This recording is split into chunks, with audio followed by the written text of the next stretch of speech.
Hmm. Okay, let's see. Internet's probably going stupid. Is it?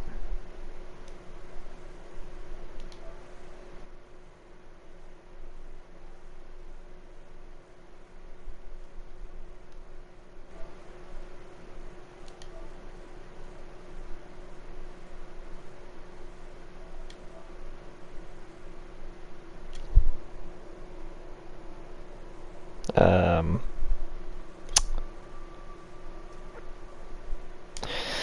Okay. I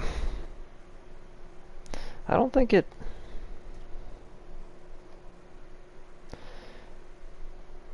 Okay.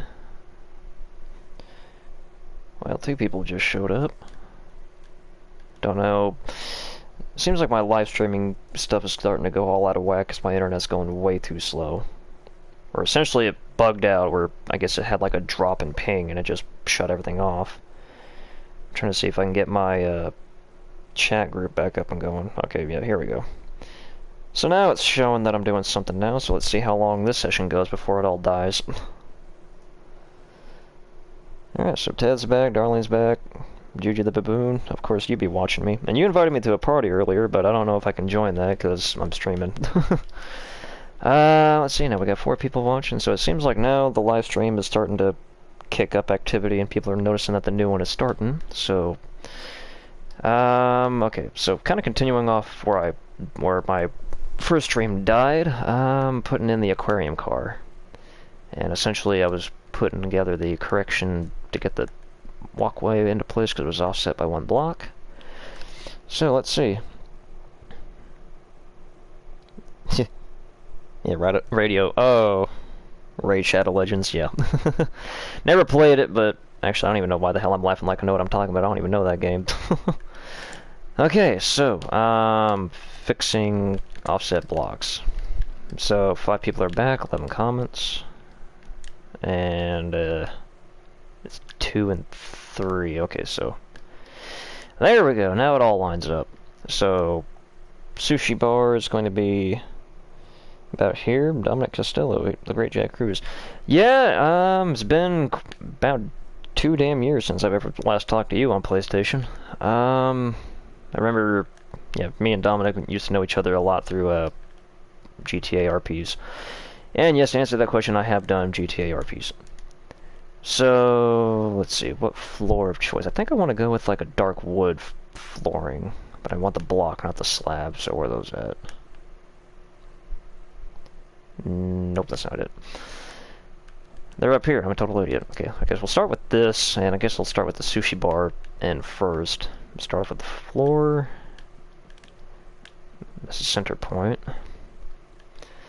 And, okay, so seeing as how that they have that one stairway that circles around the back of the train, or I mean the sushi bar, I think, bump this forward by a few blocks and maybe make this like the little dinette bar area.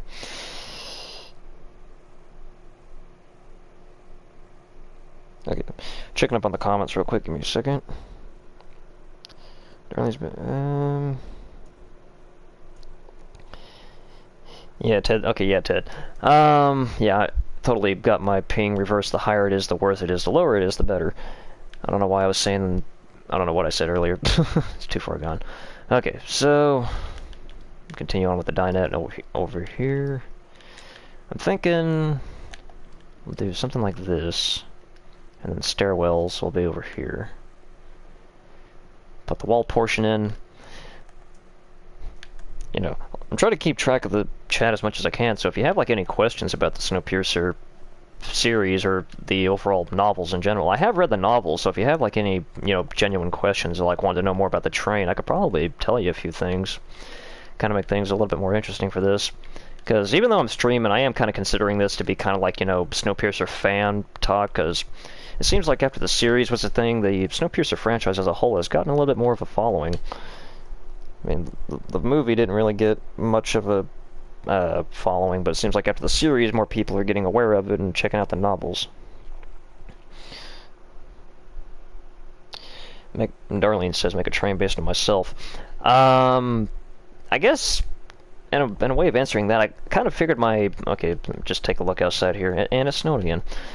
I did kind of think that like this train's kind of 50-50, like something custom that I put together, seeing as how the locomotive and the exterior design is my own setup, but then the interior of the cars is kind of a replica from the series. Um, as it stands, I actually haven't made my own custom Snowpiercer train, just making it up completely from the ground up, because it's kind of a little hard to make a whole train 1001 cars long. Now, I guess for anybody who's still watching, I was thinking about just making a video, editing it, and then just uploading it to YouTube afterwards, but I've had the idea go through my mind of potentially making this Snowpiercer map of mine into a downloadable adventure map on the Minecraft Marketplace.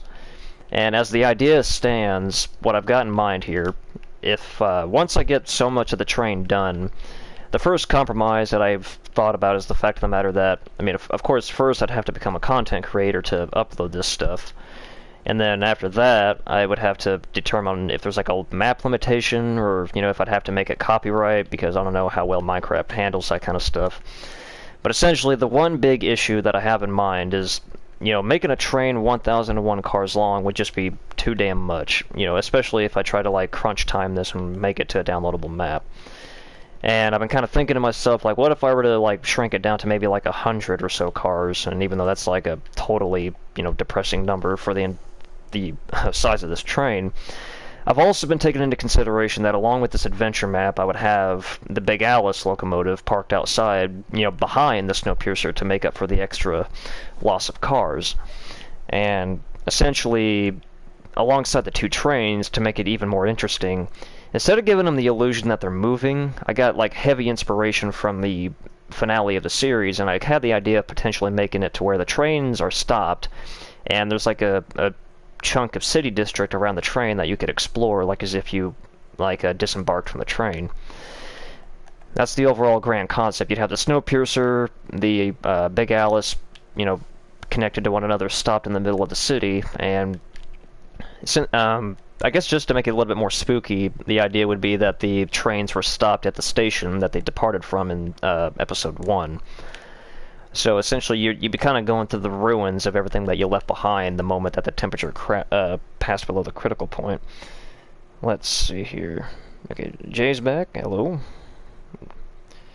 And okay, so like Hal Wilford has a train of his own, and think what will happen to Melanie because he's in. Okay, so Jay's asking me, what do I think will happen to Melanie since she fell off the train? Well,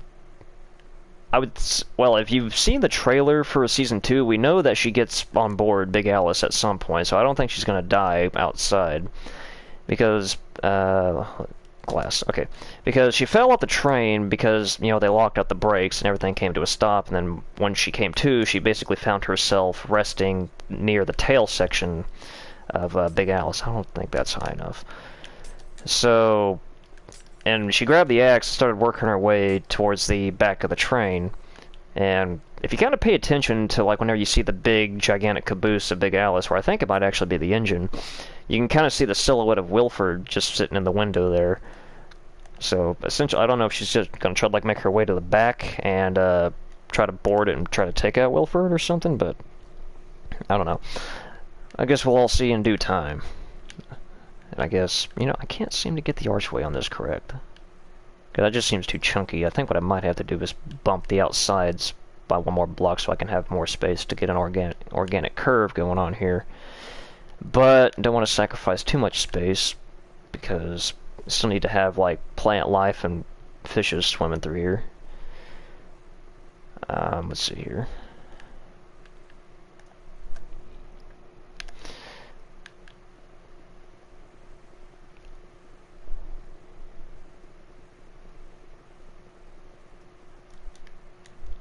Okay, so there's that. See, is the stream still going? Yeah, it's still going. Seems like kind of lagged out there for a second. Or maybe it did, I don't know. Yeah, I guess I'll go ahead and just bump this back one block on each side to give myself a wider walkway. It's all just kind of trial and error whenever it comes down to building trains like this.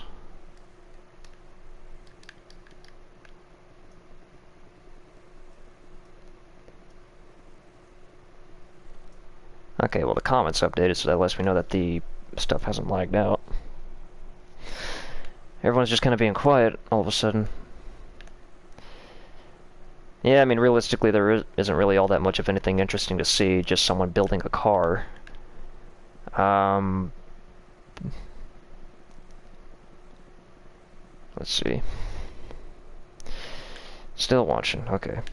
I don't know, I'm just trying to think about how to make this stream just a little bit more interesting. Because, for the most part, I was just planning on building the aquarium car in the background, just kind of talking with people about ideas of the Snowpiercer series and all that stuff, or just talk about the train. Yeah, Juju, I know you can't talk, but it also takes time to text as well, just to give everybody the benefit of the doubt. So fill this in. Now, it kind of makes me wonder, on the topic of the aquarium car, we know that there's like the big old walkway that goes through the center of the aquarium, but then I think it was somewhere in episode 1 or 2, I think it was Jinju, the Asian or Korean character that runs the sushi bar. There was a scene where she dove into the aquarium to like harvest some kind of like a, I think it was an urchin by the looks of it.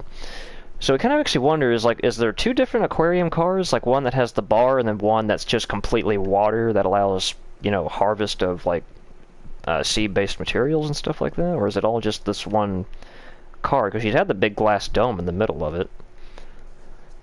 I don't know. I guess I'll just have to look that up on the website, maybe see if anything pops up. Okay. So let's see if I can work out a little bit more of a better design for this. I'll do 2. And then maybe cap it off with 3.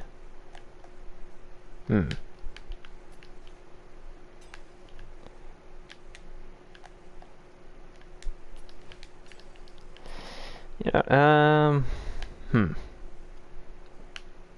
You know, I guess I'll just run that for now, because now that I think about it, smooth core stairs, for the sake of detail, I'll probably have something like these tucked away in the edge here. Okay, so I guess we'll just go ahead and put in the glass dome here. And you know what? It's pretty dark in here. I need some... Soul Torch is now green. No, that's an old one. Let's... Okay. Siblings are checking out. Let's see, Jay's saying, look at the side of the aquarium car, you can see the stairs and some tables, so...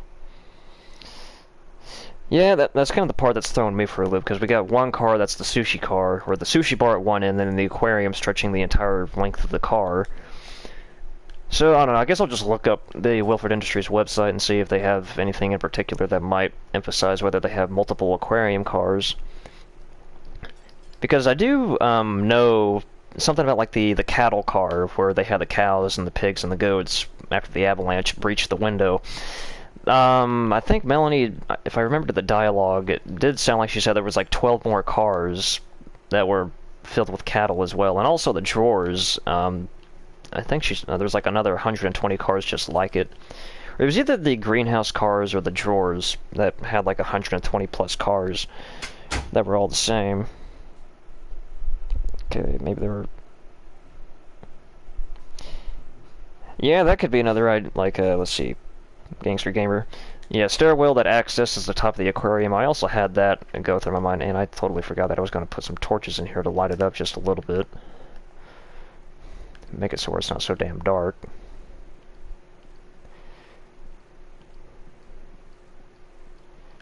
Okay, so, as it stands now, filling in the glass for at least the Hollywood.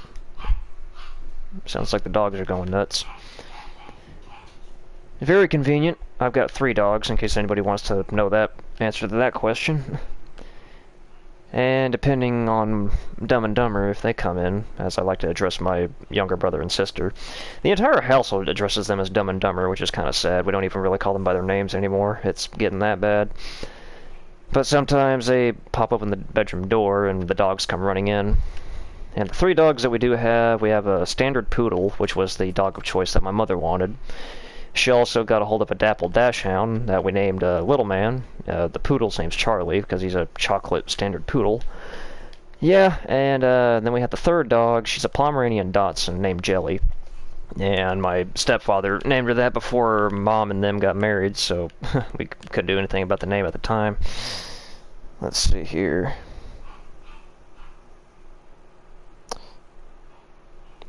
Checking up on the comments real quick. Juju's telling me to use night vision, but I have to... Ooh. Looks like Gangster's getting on the topic of pets, and let's see what Jay said real quick. Okay, so yeah, Jay, you're going off about the whole, crap, what am I saying here? You probably saw that video where somebody thinks that the Snowpiercer train from the movie is also active in the same time in the overall Snowpiercer universe with the series train. I haven't watched that one, but I have seen it, seen it pop up in my recommendations, and I honestly wouldn't put that idea past my mind. Like, I probably would believe that those 2 trains coexist in the overall timeline, because people are saying that the movie and the series are also all fall in the same timeline. It's just the part, like, since I read up on the graphical novels, apparently now there are 5 installments to the original novels. Because, little fun fact, the original author from the previous, older 2002 graphic novels of Snowpiercer, which I think was originally French. It was like La Transpéderiche or something like that. I can't speak French. But apparently, after the Snowpiercer series was finished, he came out with another book.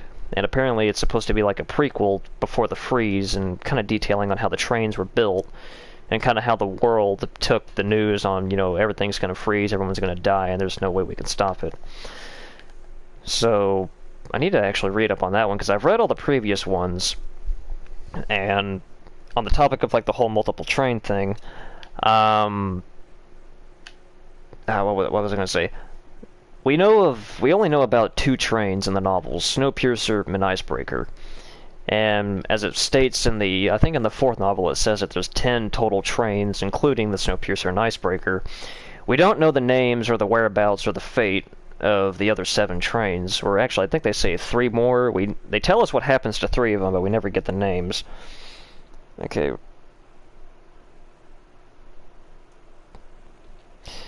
Okay, so Gangster, oh, hello, Diamond. Hey, why Diamond showed up? Darley Sanders, okay, yeah, that's the French name. So, Gangster, you were saying that, think that the trains were made for the effects of CW7?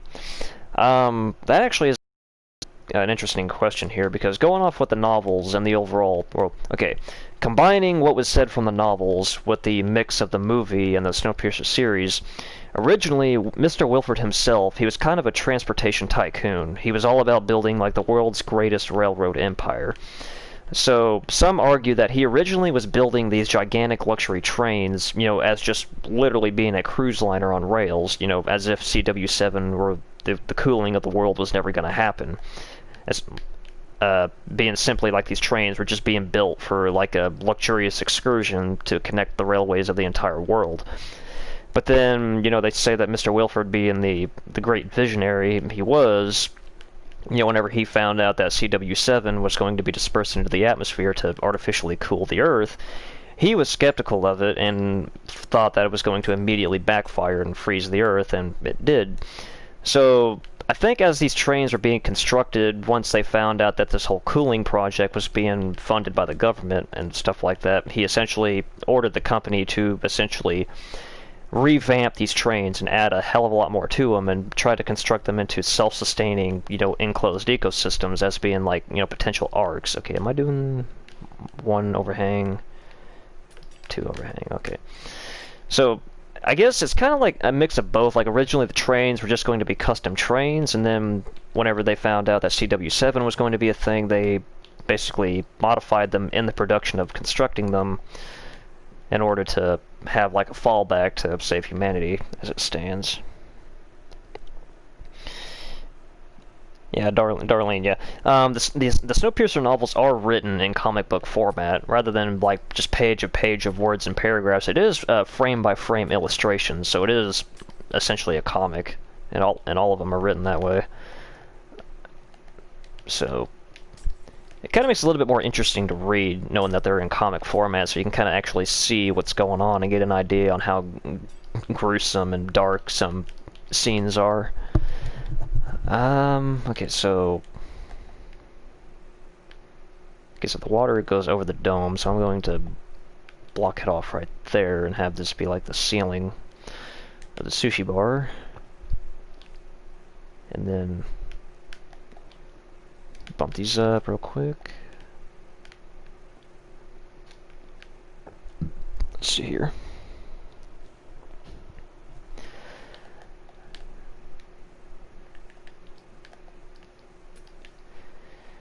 Kind of going quiet for just a minute.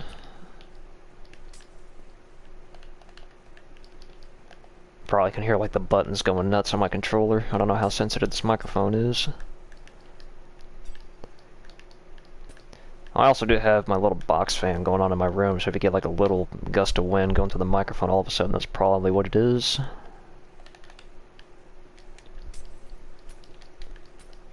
Let's see. Okay, so Gangster saying... Oops, what'd I do? No, I didn't. Where'd it go? Question is if the Snowpiercer universe will come true and same thing happens to us. I don't know. I mean, the whole issue about global warming, it does kind of get your imagination going because everybody makes a big deal that the polar ice caps are melting. And I think there was something on the news like a few months ago about how there was like one day that geologists were over in Antarctica and there was like a certain plains area that melted free of snow because the temperature had jumped to 60 degrees for like an hour somewhere in Antarctica. I don't know if that's total BS or if that actually happened, but essentially that's what the news article was stating. That apparently it reached 60 degrees in Antarctica one day. Okay, so that's all that. I think what I might... Okay, so before I completely block myself off from being able to get in here, I guess what I might do now is fill in these areas with sand, but in order to do that, I need to fill this in one block below so the sand doesn't just fall down to the next level. Okay. I think what I might do, I keep forgetting that I have access to structure blocks, so I think just to save myself some time here.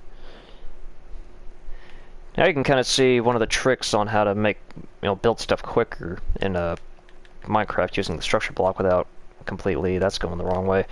Start from this area. Because I don't really work with commands very well, and I haven't really messed with the command block itself to like duplicate and copy and paste stuff. Essentially the structure block is like your kind of more complex copy and paste tool. So I guess I can kind of make this into like a little bit of a demonstration. Let's see, we'll do 50 in length, 2 in height, and make sure that the x-axis is 1 block wide. So essentially, it should just grab just the one row of blocks. I need to make it just a little longer. Let's try 55. No? Is it? Surely it wouldn't be a total of 64 evenly. I guess we'll find out. Huh. I guess it is longer than 64 blocks. Oh well. So now this is like a quick way of just filling in spots quicker. Just because I'm not going to be saving this and using it again. Just duplicate that as 0. Load. Just save the number and then just boop. And you can basically just copy and paste rows of blocks. And sometimes I would usually take the time to like, whoops, not that, to basically reset the structure block and have it save the previous 2 rows, and then you can make a fatter chunk and duplicate it over, and essentially, you know what, I might just do that. Okay, so switch it back to save mode, x-axis 3 wide, and then, oops, save it, 3 wide, make sure it's the same number, and boom. So yeah, that's kind of like a little bit of a trick to show you about how you can use structure blocks to make filling in areas a lot quicker. Now that I think about it, I probably could have just done that with the whole freaking glass archway there, but didn't think about that at the time. So, now actually, I can reset it to 6 wide, so it's the complete floor. Hop over here. And it should be right about here. And done. Except for that, I don't know how that happened. Did it bust a block? Oh, I guess I did break a block. Okay. So, that's a little cheat there. Let's see, anything going up in the comments? It don't really look like it. So, I guess now I just need to fill in the corners here.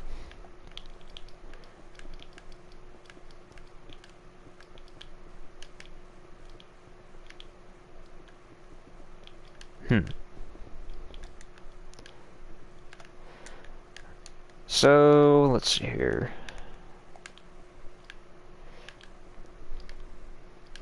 Fill these in, then I guess fill the floor in with sand and make that a checkpoint just then.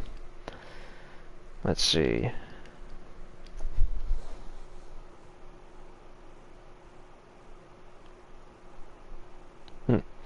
Apparently my chat box isn't updating. That's interesting. Okay, okay, now I need to go fill in the other end over here.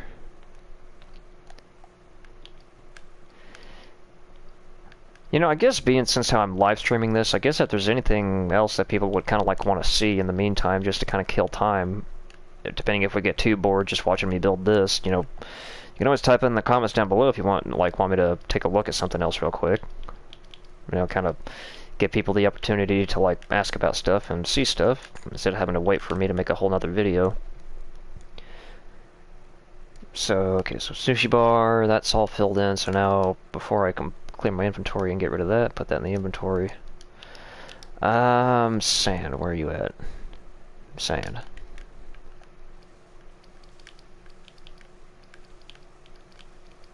Now let's see, the structure block goes that way, so I guess I'll just redo the same thing I did earlier.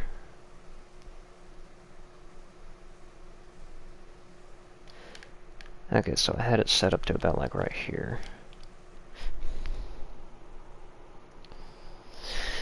Okay, it's telling me I'm getting some comments, but now I can't see them, so there's my chat box messed up.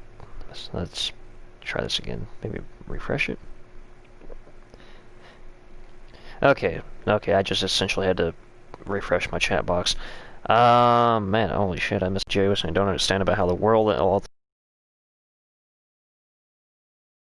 second, because in the series there are apparently loads of different languages and okay, so the whole because I'm so far behind. News report of Oxford. Where am I at?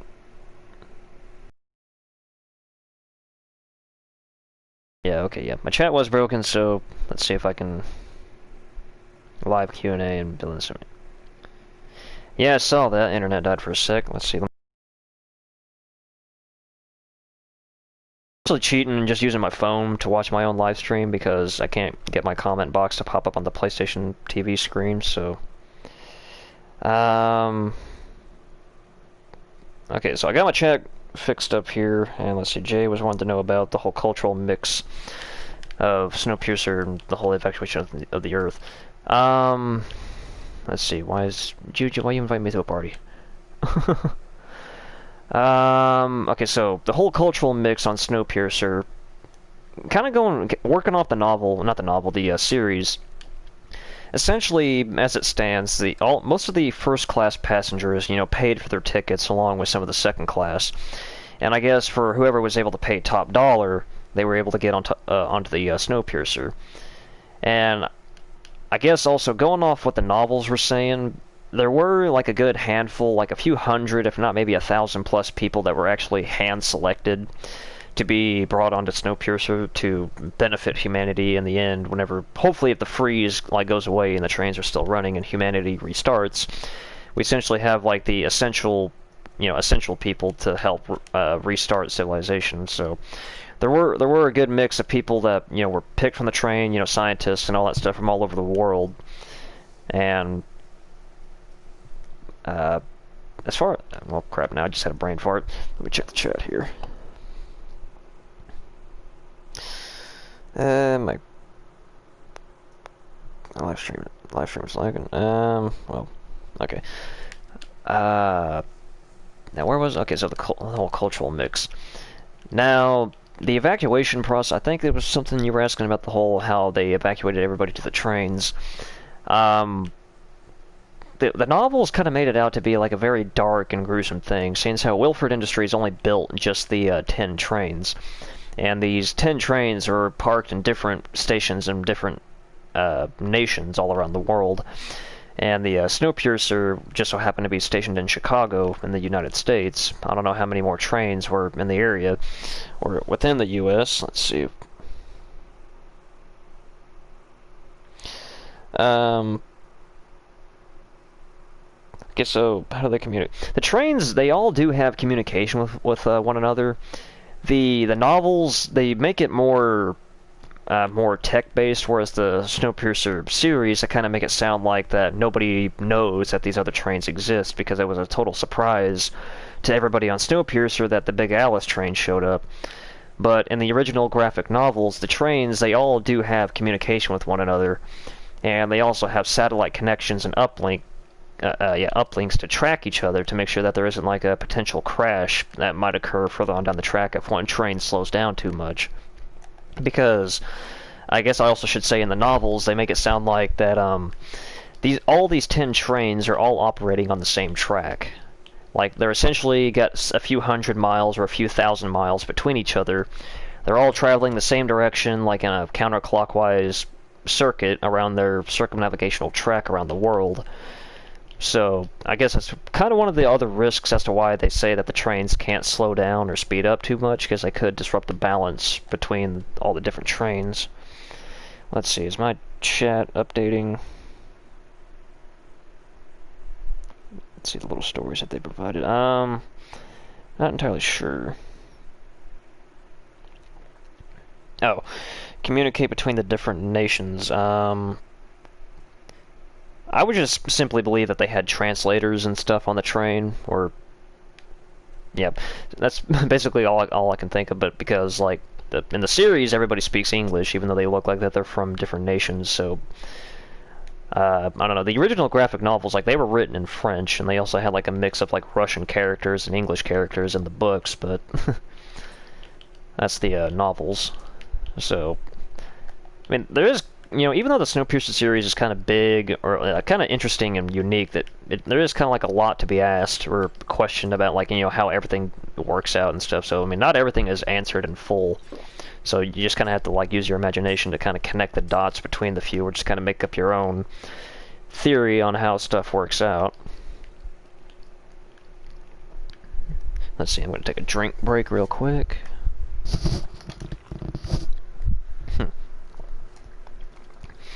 I do have some. Never mind. Let's see here. Okay, so Jay, your theory is you thought that people brought tickets through the depart. Oh wait, let me actually read this word for word because I'm fumbling over my own words here. Theory is that people who bought tickets were due to depart there on that day, even if the freeze never happened. Yeah, drink break. Well, honestly, actually, I couldn't really be sure, really, because, like, once the world found out that the world was all gonna freeze, like, it's kind of an interesting, well, a hard thing to calculate, because, when the Snowpiercer series starts, they essentially make it look like that the freeze, like, just, the temperature just dropped over the course of, like, a couple of days. But seeing as how I was talking about that one new Snowpiercer book that was released by the original author after the Snowpiercer series was unveiled, he writes it out that the freeze actually took a couple of weeks to get down to how cold it got. So, like, as the temperature started to drop lower and lower in the middle of summer, and scientists realized that they fucked up.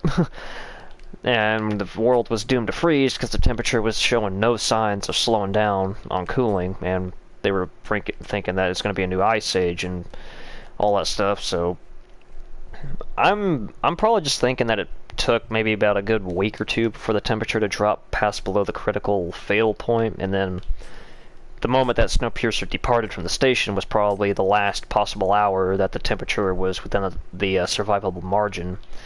Because I was kind of thinking to myself one day when I was at work, because I usually talk to myself at work about random stuff just to help time go by.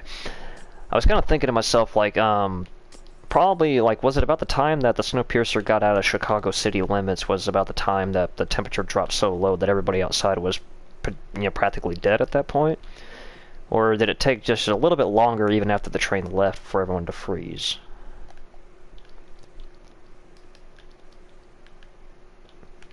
Let's see. I think the fun part about this aquarium car is trying to fill it up with water. That's going to be fun. And I guess actually what I probably should do before I think about filling it up with water is encase the sidewall here so we don't see the outside of the car.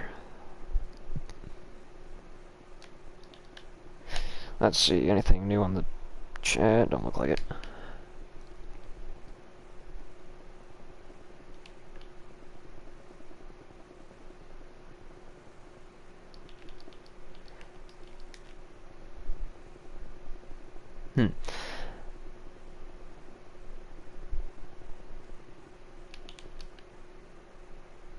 Probably could have just used the structure. I keep forgetting about using the damn structure block trick, even though I just got through explaining it earlier. I don't know. Whenever it comes down to like little spots like this, I get kind of skeptical about using a structure block because you could probably end up duplicating the entire side of the car and completely ruining it. Although it's not too hard to fix, because again, gave myself some time to figure out the structure block a little more, so usually anytime I screw something up, I can easily fix it. It just kind of takes a few minutes. Let's see here.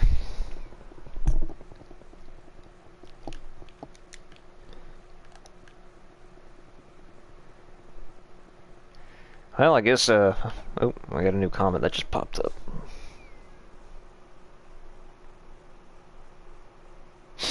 Yeah, it does kind of seem that way, Gangster. Ran out of things to talk about. I mean, there's a lot to talk about Snowpiercer. It's just the more further you get, the more complex and, intricate things get, because, I once had a whole conversation with myself trying to figure out how the actual engine of Snowpiercer works and how it all runs, and I think I figured something out. Kind of going off what the series train is, and, how going too fast drains the power, going too slow does something. There's a lot about the actual Snowpiercer's engine, but, I'll be rambling on for about like 30 minutes trying to describe that to people. Or hell, who knows, maybe if there's any of you who have been curious to know, like, how the Snowpiercer's engine actually works, let me know. I can I can try to simplify it for you. Okay, let's see here.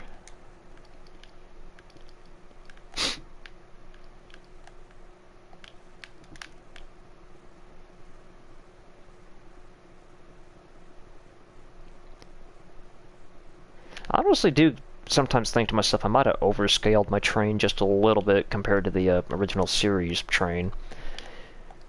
But then again, having more space is better than having not enough space. And also having more space allows you to put in more authentic details in some tight spots.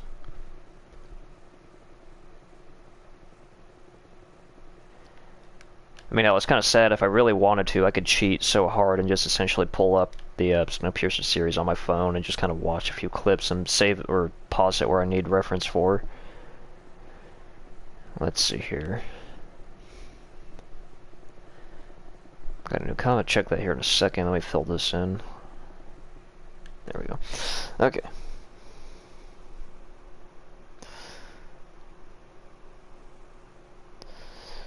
Okay, so Jay, you rewatched the series just this week.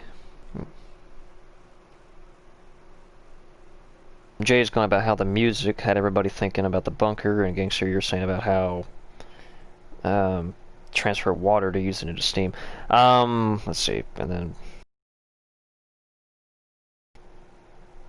Darling's asking, well, yeah, I will still base some of my ideas off the concepts from the website, but okay, so let's see. Jay, you were talking about the music, and Gangster, you were asking about the power of the train.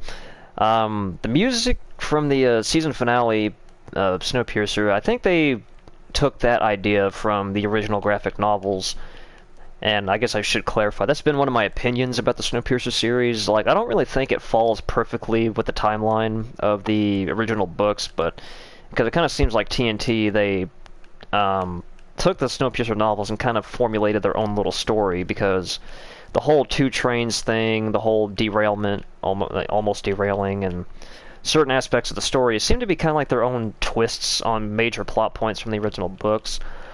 But the music thing, like, I feel like that they got that idea from the fourth novel, no, it was the third novel of the books, because in the book, the story jumps from the Snowpiercer to the Icebreaker, and eventually the Icebreaker meets the Snowpiercer, they hook up to one another, make one train, and then they get this radio broadcast of some random music coming from somewhere across the Atlantic. I think in the book they had it being that the Snowpiercer and Icebreaker were basically operating as one train because resources were crashing and everything was failing. And they were on the eastern seaboard of the United States, going somewhere through New York, I think it was. And they got this radio transmission picking up on their antenna, and apparently the signal was coming from somewhere over in Europe. And long story short, they had to like continue their way through the, well, they did something special with the trains, but I don't want to reveal that just yet. And they essentially made their way over to the radio signal, and they found out that the radio signal was coming from this half-buried skyscraper in the snowbanks. And I'll actually just kind of leave it at that. But they do get there, I will say that. And then, let's see, Gangster, you were talking about how you were trying to figure out what the train's powered by. Well, the train is not powered by nuclear, it's not powered by steam, nor is it powered by diesel. They say in the books of the series and even the movie that the train is powered by what they call a perpetual motion engine. Essentially, like a perpetual engine is essentially a gigantic electric generator where this engine basically powers itself from the movement of its own parts. It's perpetual energy is kind of like really hard to explain, but simplifying it, a perpetual engine gets its power from the kinetic energy created by its own moving parts. So essentially, as long as a perpetual engine is in motion, the movement of its parts will consistently just keep it fueled in a sense, so the engine will never stop. But like if the train slows down, or if the train actually ever did come to a stop, then I guess apparently the perpetual engine would seize up and all the power on the train would fail and everybody would freeze. Which is kind of like in the Snowpiercer finale, whenever they bring both trains to a stop, you know, they were saying, like, how long do we got? About, 10 to 13 minutes. Okay, let's see, where am I at? Let's see, I got that. Okay, I need to fill up this wall. Not stairs, I need block. Let's see what the comments said.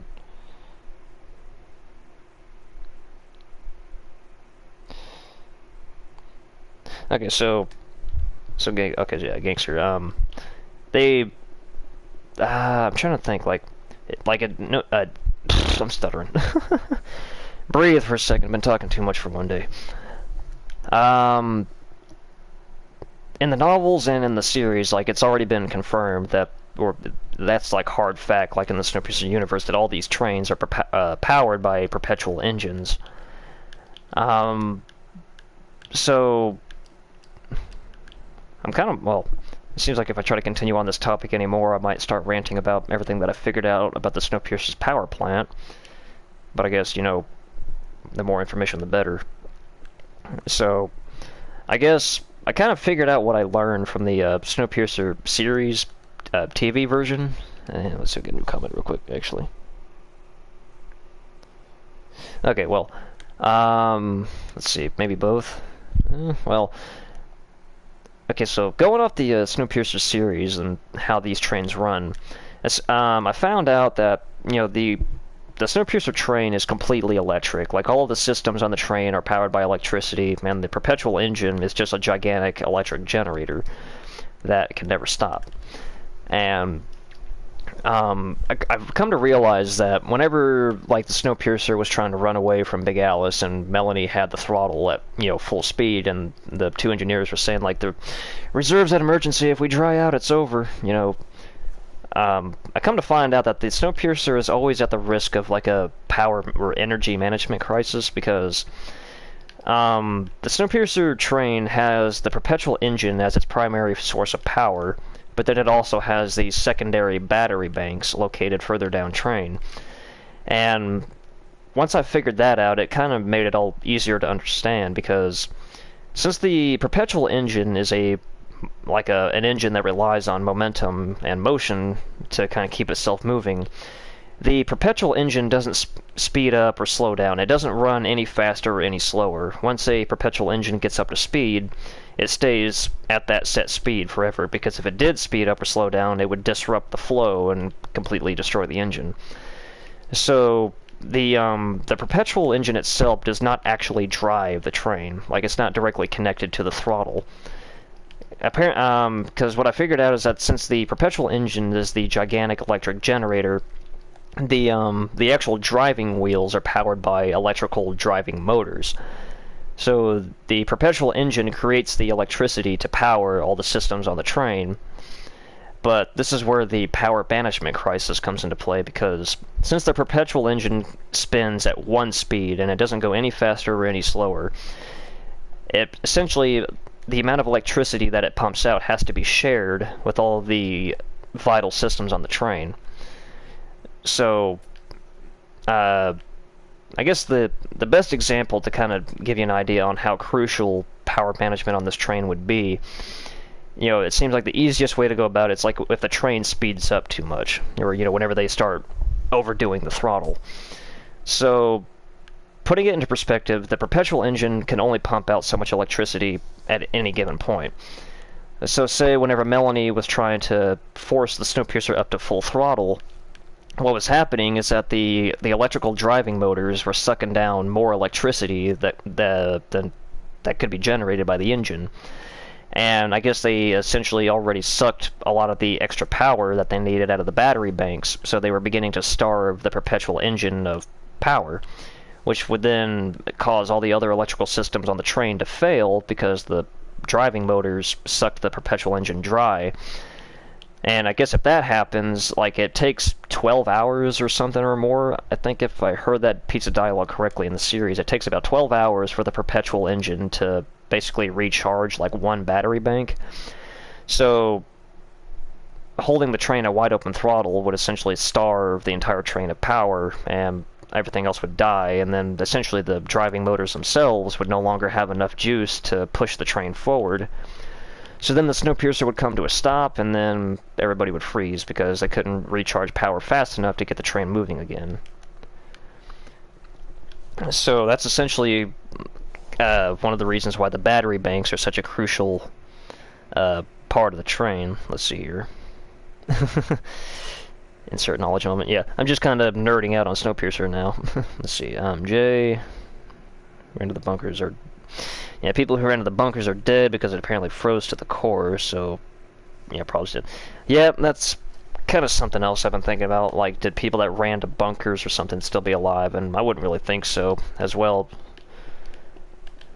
But, I was going to say just one more thing about the Snowpiercer's engines.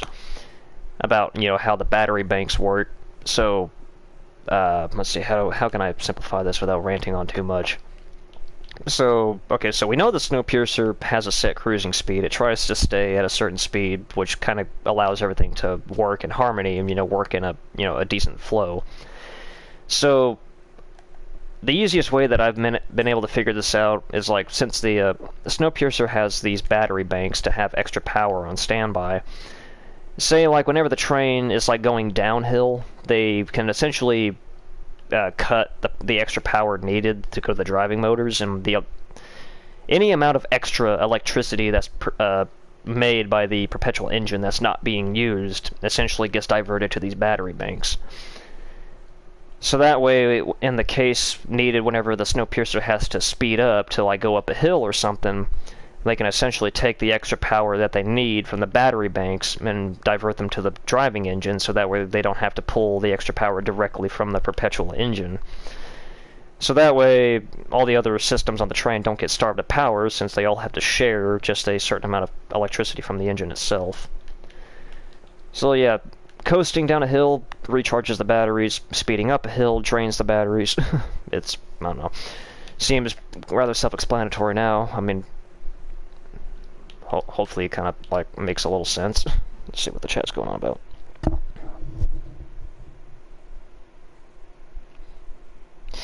Okay, so Gangster, yeah, Melanie's daughter's not dead. I'm kind of hoping that most people here watching this have seen the actual Snowpiercer series and watched all the way to the finale. I mean, if you haven't watched it, you know, there's probably been more than enough spoilers already said at this point, but yeah.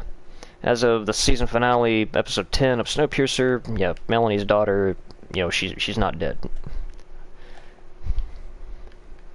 And I guess that whole fact in itself was kind of making people wonder, like, how the hell, like, you know, going off Melanie's story about how she essentially took Snowpiercer from Wilford and left him on the side of the track as they departed to die, and she found out that her daughter didn't get on the train either. It begs the question, like, how in the hell did Wilford and Melanie get, I mean, not Melanie, but Wilford and Alexandra get to another train before the temperature froze everything to death? That's always been kind of an interesting question going through my mind. I mean, seeing as how they say that Big Alice is a prototype engine, and it's essentially primarily a dedicated cargo train that only has 40 cars, you know, I guess you could probably say that maybe Big Alice was stationed randomly somewhere, maybe back at like Wilford HQ or whatever the hell their base of operations might have been, or maybe wherever the hell they built these trains in the first place, and maybe Big Alice was still there since it was a prototype engine, you know, being like the first, maybe if they say prototype engine, so that makes me think that Big Alice might have been either a first generation engine, or maybe it must have been like a late generation engine that had some new technology put in it that just wasn't like perfectly tested yet. So I don't know. Let's see here. Let's see, Jay. Let's see what you got here.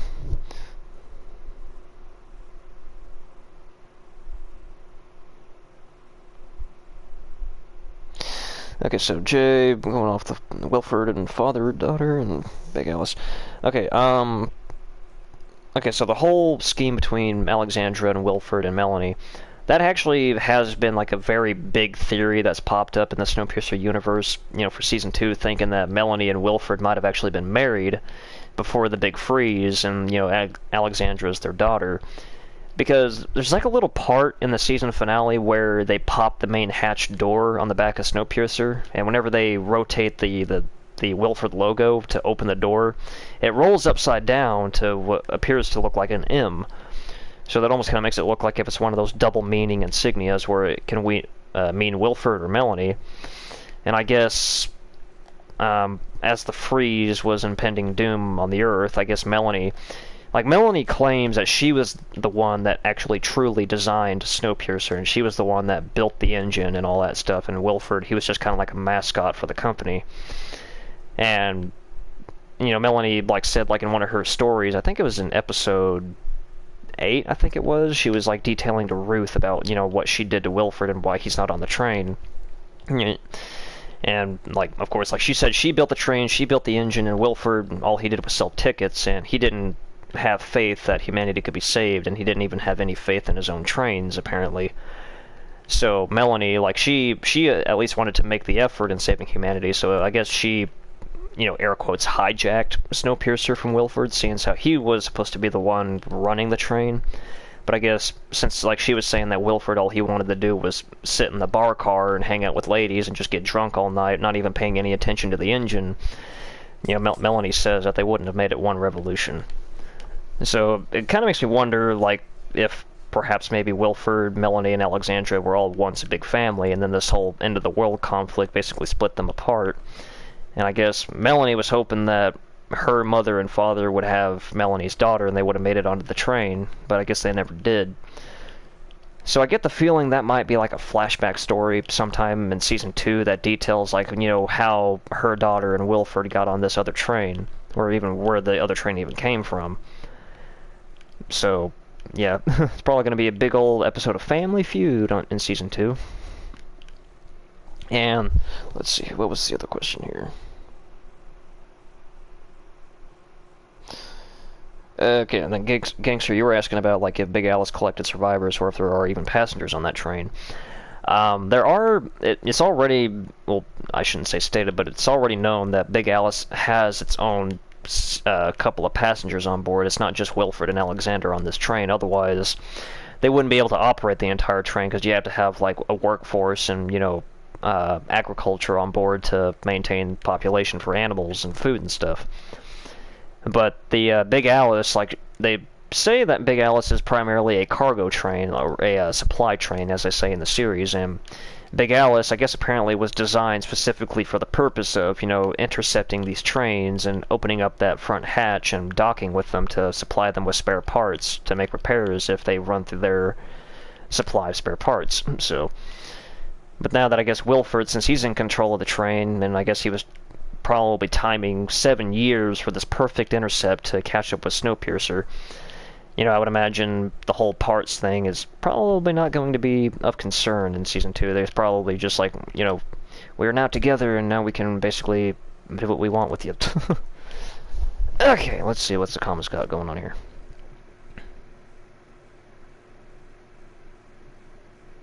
Okay, so Jay wouldn't have picked up passengers in the whole class-based system.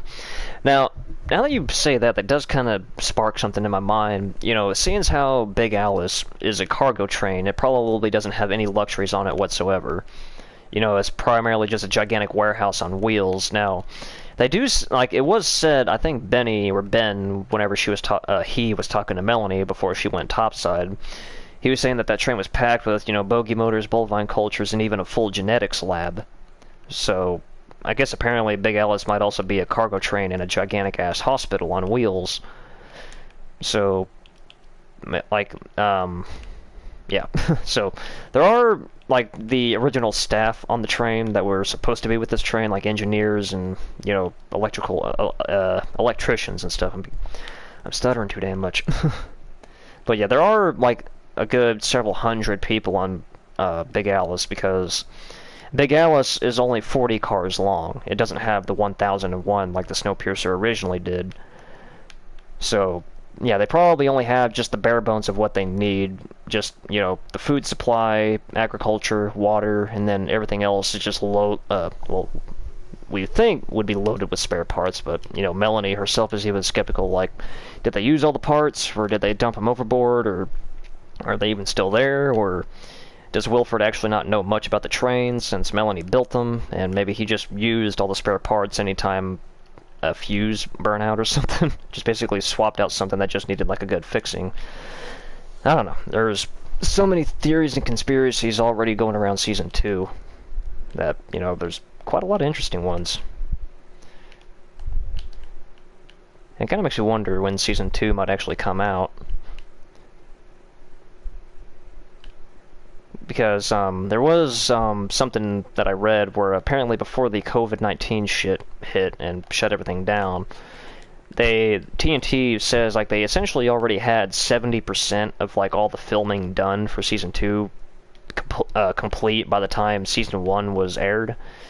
So, you know, it kind of made it sound like that they would have had Season 2 out before 2021 instead of being like a yearly release. They might have been able to get Season 2 out sometime this fall.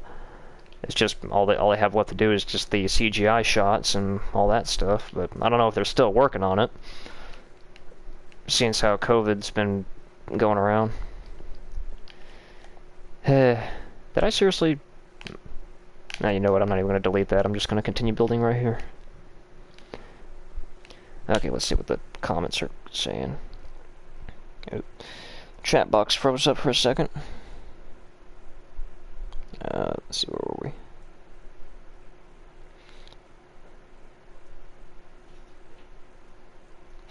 Okay, so Gangster, okay, so you did hear about the whole 994 cars of episode 10.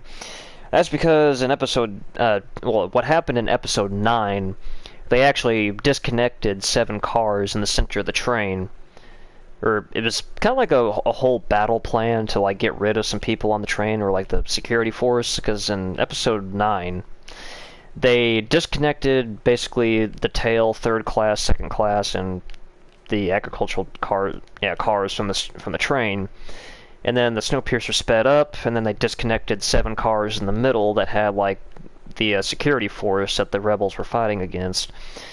And so then essentially the Snowpiercer broke itself up into 3 parts, and then they had remote access to track switches, which I guess apparently still work. And they switched the 7 cars off into a siding, and then the Snowpiercer slowed down to let the tail catch up, and then they hooked it back together again. So that's how they got rid of the 7 cars, and episode 10 was titled, 994 cars long. Let's see. Jay's eating some breakfast. Let's see, fried breakfast. Season 2 complete, but needed to edit it. Yeah, I'm kind of hoping they already got Season 2, because it would be kind of nice to have it, released sooner rather than later. Only episode 1 and 10.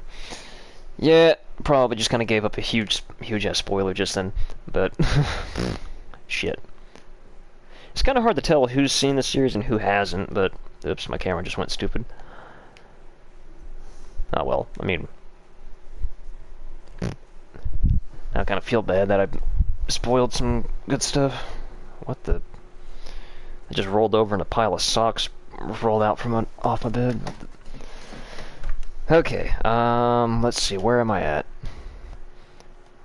So, all of that is now enclosed, so I guess now we have the fun part of filling it up with water. So, how do I want to do this? Or actually, you know what? Have an escape hole. The snow's gonna fall through, get rid of that. Glass, block. Now we need the water bucket. Let's see. Amazingly, 5 people are actually still watching this for as long as this dragged out. I don't even know how long this change's been going on for. Water bucket, where you at? Here you are. Okay, so fill up one side, you can just go down one end, and then it should just completely fill up that one layer. The whole trick to this is doing it layer by layer. Yep, okay. Let's see, chat. Okay, I haven't seen any of the series yet. In reality, we already knew that from the trailer. Okay.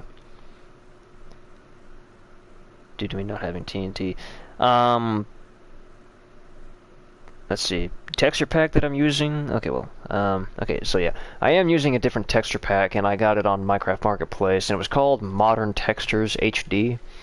And it does cost tokens. It's not a free pack, and I think it's about like $5 worth of tokens. So...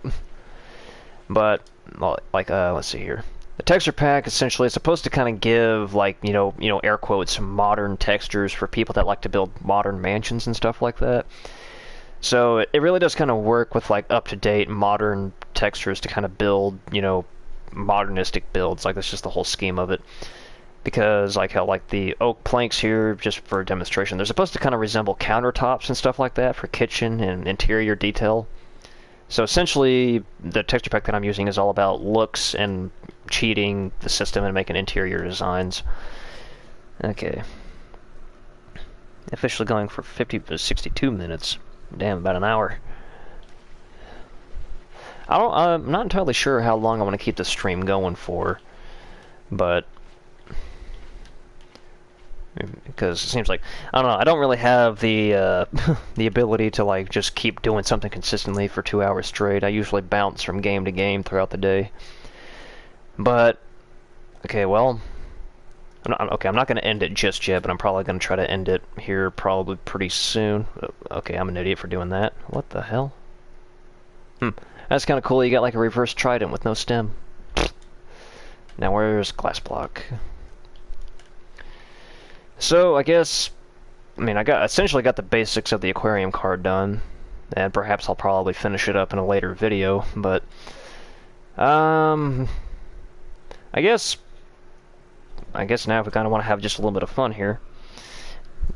Darlene Saunders, dang this one. Yeah, it looks like it's long and huge because the fact that my train is like pretty large scale. Like hell, if I were to stand next to this and just go into third person, this is just me standing next to the wheels. So yeah, this train's huge. And I know Juju the Baboon's going to be down in the comments below if he's still watching. Probably not. Okay, so the train looks like it's long, but let's see. Before I added these 2 new cars and then moved the locomotive up, I only have 22 total cars in length built on the main track here. All these other ones are just kind of the set pieces that I've been putting together, that being the first class. This white one, I built this car white because I was thinking, as I was watching the series on TV, I was watching it episode by episode each week, so whenever I heard about people were thinking that in the season finale another train was going to show up, I thought that it was going to be like role reversal, where the Snowpiercer was going to catch up to the Icebreaker, kind of like going from the novel. So I was going to have like another car on standby, and then going to build like another train based on what the second train was going to be. But then it was revealed to us that Big Alice was the new train. And I guess, actually, no, I'll take a bit of a close-up look at this if anybody's been kind of wanting to get a better look at this. So I only just built just a base model for the engine and just one car, because, you know, seeing that Big Alice is clearly a bigger engine compared to Snowpiercer, and the front end of it's supposed to open up to have like the docking bay to connect to the tail. I still have to put like the detail work on it. This is just a base model, a placeholder for me to like copy and paste this and put it further down train, however far I go.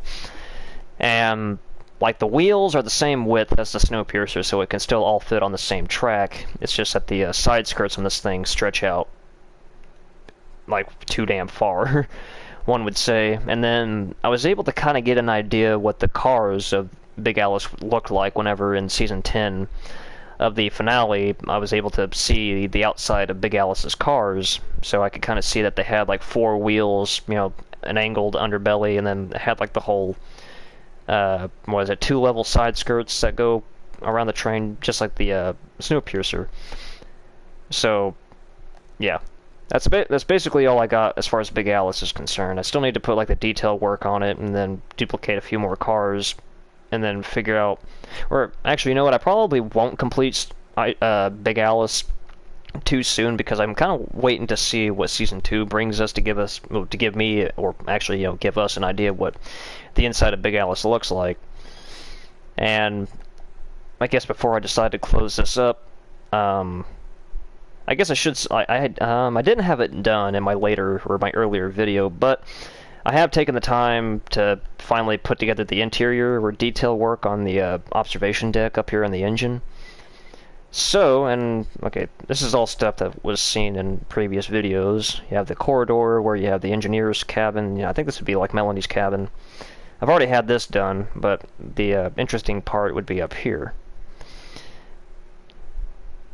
I finally put together something that kind of looks like the engineering room from the Snowpiercer series.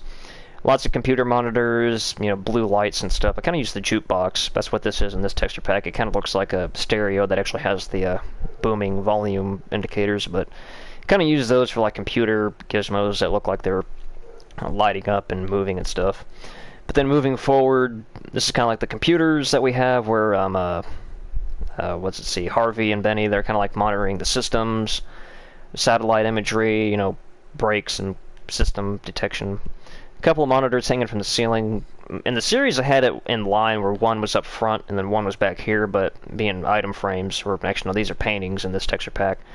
They look like computer monitors, surprisingly, but yeah. I just kind of put them side by side, so everything's not going to be totally exact. And then kind of coming back here, they had like the little, like the microwave, and just kind of like a little bit of a dinette area for like food, coffee, and snacks, and all that stuff. Had all the loose wiring hanging from the ceiling. I'm talking about, actually, I don't know what it was that I said about that, but yeah, had like the wire harnesses and cables and stuff running through the ceiling. Excuse me. And then they had the driver's seat. Nothing really too ridiculous on this, but computer monitors, power switches, and stuff like that. I mean, I probably could have did the minecart trick to make it to where you could actually sit in this. But yeah, you have like controls, button, throttle lever, I guess, extra monitors, and then there's that. Can't really see outside the train really unless you come to the side here, then you can kind of see the terrain, so kind of defeats the purpose that you can't even see the track or the terrain up ahead with this thing, but I guess you kind of sacrifice functionality for aesthetics as far as, you know, the outside of the train goes. Probably should catch up on the chat group here real quick. Okay, do a size comparison on my biggest cruise ship on the Titanic and the Icebreaker. And then Jack's left. I didn't get to say goodbye, but okay. Okay, and then Big Alice on one of the ships. I actually do have something like that. I could, you know what? This is a stream. I can probably jump to other maps if I really wanted to. Let's see. The fact that people are asking is why did the design change? Does design change?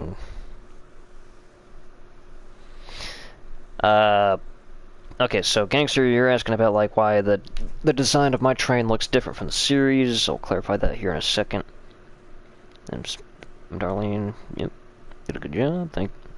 Thanks for that. How long did it take to build the train as a whole? As it stands right now, if I don't count the time that I just didn't work on it between days, I would say whenever I got to work on the engine and building the cars, it took me about 3 weeks to get to about to the point to where it stands now. So 3 weeks in whole just to get everything that you see in front of you here done.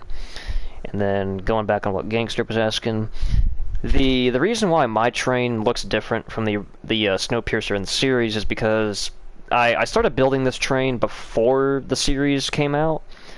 So I just kind of got a big kick of inspiration after reading the novels that I decided to kind of do something a little different when I first started this project. And the engine was supposed to be kind of like my take on the Icebreaker from the original novels. Because kind of going from the movie to the books and then going to the series, the movie Snowpiercer looks like it was sleek, authentic, you know, streamlined and very luxurious. Like the outside design looked slick. And in the novels, it kind of made it seem like that the Icebreaker was essentially the same thing, but its aesthetic was more sharp, more rugged, and kind of more beastly looking in a sense. So I just kind of decided to kind of make my own custom take on the Icebreaker train and kind of making it somewhat my own custom design.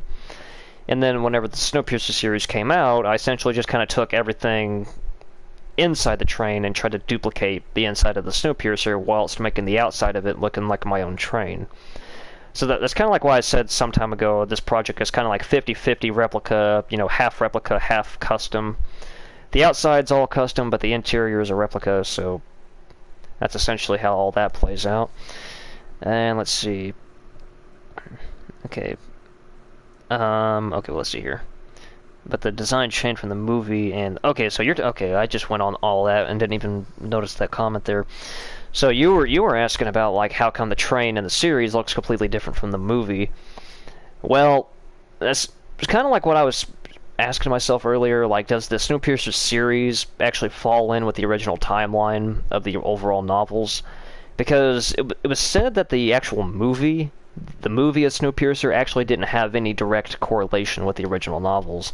Bong Joon-ho, the original director, said something about how the Snowpiercer movie was just kind of like its own take, you know, just basically its own story that, you know, just so happens to look like the Snowpiercer universe in a sense. So, and also another thing to say, point out is that the Snowpiercer movie, the story in the movie takes place 18 years after the freeze. Whereas the Snowpiercer series, the story picks up on that train 7 years after the big freeze. So the series is technically younger in the timeline than the original movie. So let's see what the comments are going on here. And my phone just whistled at me. The fantastic Mr. Fox whistle. Okay, so yeah, and in the stream, let's see, great, yeah, great creativity. That's kind of a tongue twister of inspiration of the book, film, and series. Let's see. So, darling, so you draw the trains. So, I was actually going to ask, like, you know, depending on who is all still watching this, is there, you know, how many of you might actually be trying to put together your own Snowpiercer project on Minecraft, if any of you actually have Minecraft? I would imagine most of you do, but I don't know, because I've been kind of hoping that at least, you know, people seeing that what I've done, you know, the idea of what I envision the train to be, or what it could be in a sense. I mean, I've heard, like, some people have commented on some of my older videos saying that they got inspiration to kind of build their own trains. Of course, I feel like it might be a bit of an issue that it's like seeing what I've got here kind of sets the benchmark a little high for some people, but I mean, it's not like you have to do exactly everything that I did. I mean, you can make your train any size you want, and hell, you know what, I've even told some people, since there's a total of 10 trains in the novel, you can still just run off and build your own train, your own design, make it your own name, and just say that it's one of the other 7 trains that we don't know about. Or I guess technically we could say 6 trains if we want to consider Big Alice being one of the trains in the universe. So, yeah. I guess let's see. Let me catch up on the comments again real quick. Yeah, and that's probably the other thing that I've heard is, like, you know, building trains on Snowpiercer, yeah, trains on Minecraft is kind of a pain in the ass.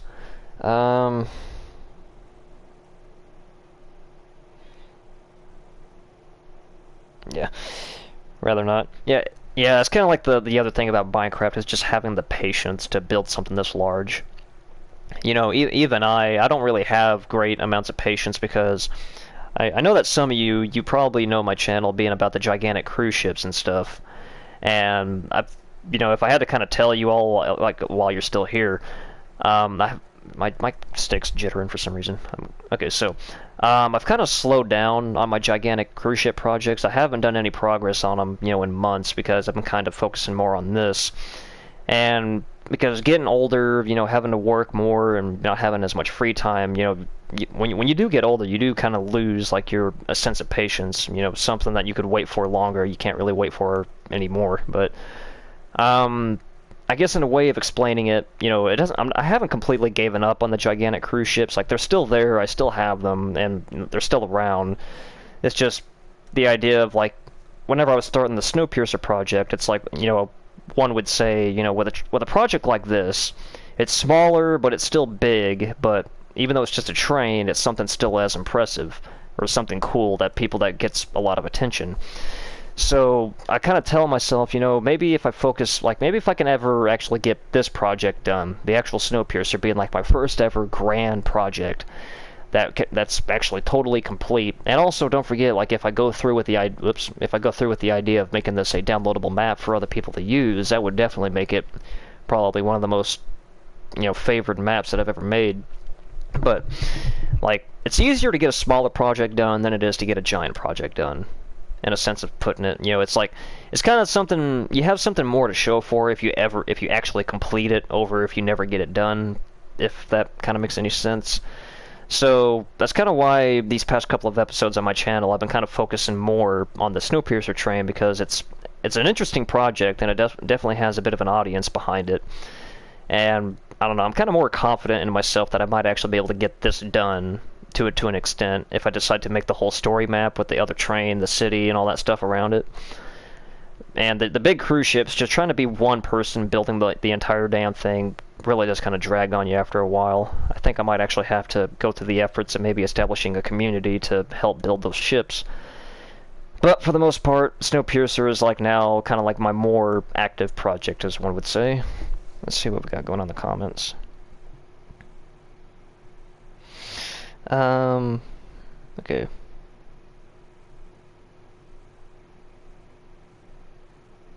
Okay, so darling, you have a DeviantArt account, I'm guessing? And there are just names that this one person created. Well, okay, actually I don't know what I'm getting at here, but let's see. So, I guess after rambling on for so long and kind of catching up with everybody, I'm talking about the Snowpiercer stuff. I guess now this will be about the time that I get ready to end the stream. So, I gotta say, this is my first time doing a live stream, and was a little bit more successful than I thought it would be. I mean, only 5 viewers, but hey, 5 is better than 0, and for as many people that on my channel that like the train. Like, most people that subscribe to my channel, they're more interested in the ships rather than the train, but then there's some of my newer subscribers that have been more interested in the train than the ships. But all in all, you know, being something simple, smaller, more progress done on it, something to show, I feel like I did a pretty good job. You know, talking live to people on the internet's kind of hard for some people, and I just kind of took the casual approach on it. No advertisements, no sponsors, no money in it, just doing it how I do it. So, as my typical outros would go on my previous videos, you know, you take care, have yourself a nice day, and I'll see you around. Perhaps maybe I'll live stream again sometime in the future. So let's see, let everybody get their goodbyes in the chat if you want to before I shut this off. Okay, so Darlene's asking, look at the Transarctica train. I'll check that out, and let's see, Gangsters are like, no. Alright. Alright, let's see, everybody got their goodbyes in. Gotta wait for the chat to update, because there's probably some of you on the other side of the world here, but be safe. You know, yeah, COVID stuff, I've been going 6 months, and I haven't died yet, so COVID ain't gonna get me. Alright. I guess now it is officially time to end this stream. Well, maybe. There we go.